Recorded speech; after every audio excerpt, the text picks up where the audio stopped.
ज़मीर फरोशों और ज़मीर के खरीदारों को एक और मौका मिल गया। क्या फिर से किसी के अचानक ज़मीर जागने वाले हैं? किसकी वफादारी जो होगी तब्दील, और कौन किससे कर रहा है डील? नंबर गेम की कमी को हॉर्स ट्रेडिंग से पूरा किया जा सकेगा?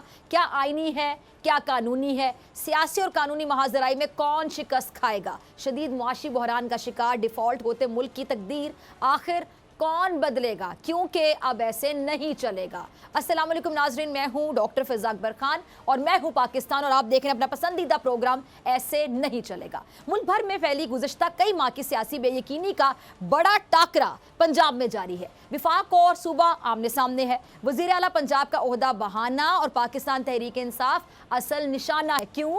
क्योंकि इम्पोर्टेड हुकूमत और इसका इत्तेहादी टोला सियासी महाजराई में बदतरीन शिकस्त के बाद अब सूबाई और वफाकी इख्तियारात की लड़ाई में मामले को मजीद उलझा रहा है, जिससे मुल्क और कौम को बदतरीन हालात की तरफ भी ले जाया जा रहा है। अच्छा, गुज़श्ता 8 महीने की अगर बात की जाए, 8 माह में इस मुल्क और कौम के साथ जो तजर्बे किए गए, इससे मुल्क में तो कोई बेहतरी होती हुई नजर। बताओ हुक्मरानों के अपने कानूनी, सियासी और माली मामलात बड़े अच्छे हो गए हैं, बड़े चंगे हो गए ने, जिससे अंदाजा लगाया जा सकता है कि ये ओहदा, ये कुर्सी, ये इक़्तिदार अवामी खिदमत के लिए नहीं है, अवाम के लिए नहीं है। अवाम का सिर्फ नाम लिया जाता है, बल्कि इनके अपने ज़ाती मफादात इनको प्यारे हैं, अजीज हैं।